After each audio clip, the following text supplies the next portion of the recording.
नमस्ते विद्यार्थियों। आज की हिंदी कक्षा में हम पढ़ेंगे प्रेमचंद के फटे जूते, कक्षा 9 क्षितिज भाग 1।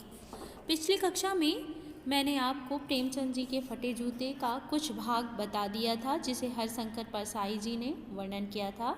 इसके लेखक हैं वो हरिशंकर परसाई ने। पिछली कक्षा में जो मैंने बताया था उसमें अपने और प्रेमचंद जी के जूते से तुलना की थी और उनके व्यक्तित्व का वर्णन किया था। आगे पढ़ेंगे पेज नंबर 63।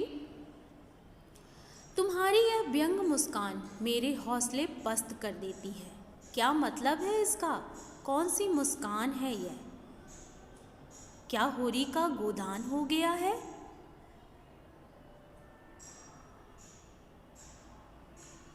क्या पूस की रात में नील गाय हल्कू के खेत चर गई है?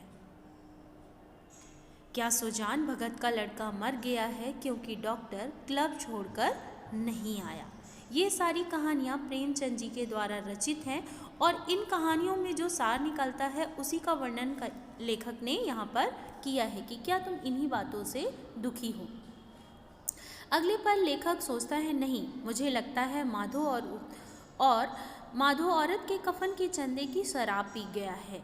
वही मुस्कान मालूम होती है। मैं तुम्हारा जूता फिर देखता हूँ कैसे फट गया है। यह मेरी जनता के लेखक, तुम एक बहुत बड़े लेखक हो, इसके बाद भी तुम्हारा जूता कैसे फट गया यह सोचकर मैं हैरान हूँ। क्या तुम बहुत चक्कर काटते रहे? क्या बनिए के तगादे से बचने के लिए मील दो मील चक्कर लगाकर घर लौटते रहे? अब लेखक को लगता है कि प्रेमचंद जी बहुत उधार लिए थे और उधारी से बचने के लिए, बनिए से बचने के लिए बहुत दूर दूर तक चले जाया करते थे और उस दूर तक जाने में उनके जूते घिस जाते हैं। तो उन्हें लगता है कि बनिए ने तकादा किया था, उनसे पैसे मांगे थे और उसी से बचने के लिए उन्होंने अपने जूते फाड़ लिए हैं। चक्कर लगाने से जूता नहीं फटता है, घिस जाता है। कुंभनदास जी का जूता भी फतेहपुर सीकरी आने जाने में घिस गया था। उसे बड़ा पछतावा हुआ था। अब यहाँ पर लेखक ने बताया है कि जो जूता है वो ज़्यादा चलने से घिस जाता है, फटता नहीं है। लेकिन यहाँ पर प्रेमचंद जी का जूता क्या हो गया है?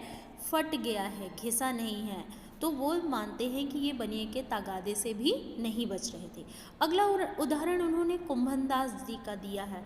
कुंभनदास कृष्ण के अनन्य भक्त थे और उनका कहना था कि आवत जात पनैहा घिस गई विसर गयो हरि नाम, और ऐसे बुलाकर देने वालों के लिए कहा, जिनके देखे दुख उपजत है तिनको करबो परे सलाम।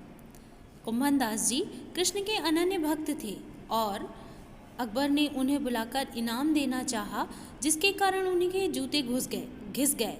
उन्हें कष्ट सहना पड़ा, उसके आगे उन्हें झुकना पड़ता है।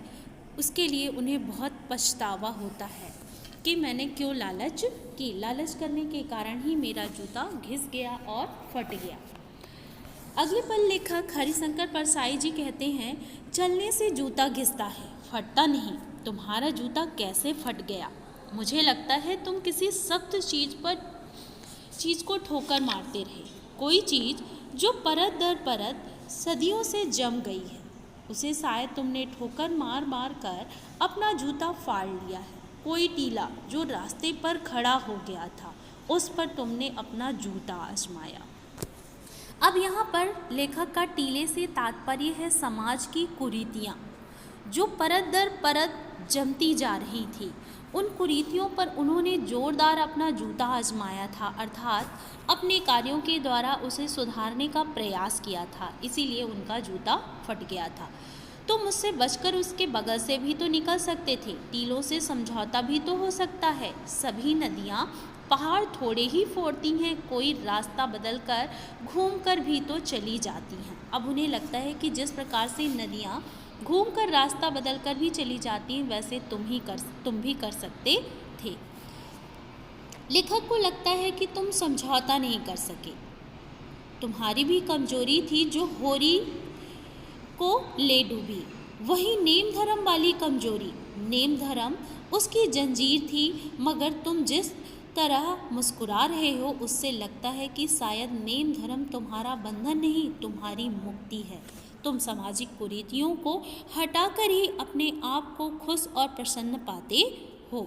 इसीलिए शायद अपने जीवन में उन सामाजिक कुरीतियों को हटा देना चाहती हो और उसी में अपनी मुक्ति, अपनी स्वतंत्रता, अपना मान सम्मान कायम रखना चाहते हो। लेखक हरिशंकर परसाई जी कहते हैं, तुम्हारी यह पाँव की अंगुली मुझे संकेत करती सी लगती है। जिसे तुम घृणित समझते हो उसकी तरफ हाथ की नहीं, पाँव की अंगुली से इशारा करते हो। लेखक को लगता है कि समाज के बुरे व्यक्तियों की ओर प्रेमचंद जी हाथ से नहीं इशारा करके बताते, वो पाँव की उंगली से इशारा करते हैं, उन्हें अपने जूते की नोक पर रखते हैं। तुम क्या उसकी तरफ इशारा कर रहे हो जिसे ठोकर मारते मारते तुमने जूता फाड़ लिया। लेखक को लग रहा है कि वो उस ओर इशारा कर रहे हैं जिसे वो सुधारना चाहते हैं, जिस बुराई को वो हटाना चाहते हैं, जिस बुराई के लिए उन्होंने अपना जीवन समर्पित कर दिया। मैं समझता हूँ, तुम्हारी अंगुली का इशारा समझता हूँ और यह व्यंग मुस्कान समझता हूँ। तुम मुझ पर या हम सभी पर हंस रहे हो, उन पर जो अंगुली को छिपाए और तलवे को घिसाए जा रहे हैं, अर्थात जो पर्दे को विशेष महत्व दे रहे हैं और अपने आत्मसम्मान को चोट पहुंचा रहे हैं, उन पर जो टीले को बरकाकर बाजू से निकल रहे हैं, उन व्यक्तियों पर लेखक कह रहे हैं, प्रेमचंद जी हंस रहे हैं, जो बुराई को सामने देख रहे हैं लेकिन उस बुराई को सुधार नहीं रहे बल्कि उसके बगल से निकल जा रहे हैं। तुम कह रहे हो, मैंने तो ठोकर मार मार कर जूता फाड़ लिया, अंगुली बाहर निकल आई पर पाँव बच रहा और मैं चलता रहा। प्रेमचंद जी का कहना है कि मैंने अपना संपूर्ण जीवन समाज की बुराई को सुधारने में लगा दिया और अपना जीवन ऐसा कर लिया, लेकिन आज अपने आत्मसम्मान को बचा लिया। भले ही मैं पैसों से गरीब हूँ लेकिन अपने सम्मान से बहुत ऊंचा हूँ, ओहदे से बहुत ऊंचा हूँ। मगर तुम अंगुली को ढांकने की चिंता में तलवे का नाश कर रहे हो। प्रेमचंद जी का कहना है, हरिशंकर परसाई जी के अनुसार, कि हम अपने पाँव को ढकने के चक्कर में तलवे का नाश कर रहे हैं, अर्थात दिखावे के चक्कर में अपने आत्मसम्मान को बार बार चोट पहुंचा रहे हैं, तलवे का नाश कर रहे हैं, अपने आत्मसम्मान को नष्ट करते जा रहे हैं। तुम चलोगे कैसे? यदि हम अपने आत्मसम्मान को ही चोट पहुंचाएंगे तो हम सर उठाकर कैसे जिएंगे? अंत में हरिशंकर परसाई जी कहते हैं,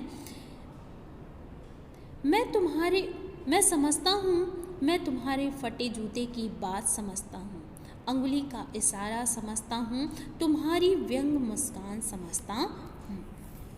प्रेमचंद जी अपने फटे जूते के माध्यम से समाज को, देश को क्या समझाना चाहते हैं, यह बात हरिशंकर परसाई जी को अच्छी तरह से समझ में आ गई है। अब हमें भी यह बात समझ में आ जानी चाहिए कि प्रेमचंद जी कहना क्या चाहते हैं, उनकी व्यंग मुस्कान किस ओर इशारा कर रही है, हमें क्या समझाना चाहती है, यह बात अच्छी तरह से समझ लेनी चाहिए। प्रस्तुत पाठ व्यंग प्रधान लेखन है और इस व्यंग के माध्यम से लेखक ने हमें भी बहुत कुछ समझाना चाहा है। प्रेमचंद जी हमारे जीवन के लिए एक बहुत अच्छे उदाहरण हैं। उन्होंने अपने जीवन के किए गए कार्यों के माध्यम से, अपने लेखों के माध्यम से हमें बहुत सी सीखें प्रदान की हैं। यदि हम उन्हें अपने जीवन में धारण करने से हमारा जीवन सफल हो सकता है। हम सच्चाई और नेकी के रास्ते पर चलेंगे, समाज की बुराइयों को हटाते चलेंगे ताकि आने वाली जो पीढ़ी है वह सुरक्षित रहे और हमारे उदाहरण के द्वारा, प्रेमचंद के उदाहरण के द्वारा अपना जीवन सफलता और सरलता से आगे बढ़ा सकती है। इसके साथ ही अपने देश का भी सच्चा विकास कर सकती है। आज के लिए बस इतना ही। धन्यवाद। अगली कक्षा में मैं आपको अभ्यास प्रश्नों के उत्तर समझा दूंगी। धन्यवाद।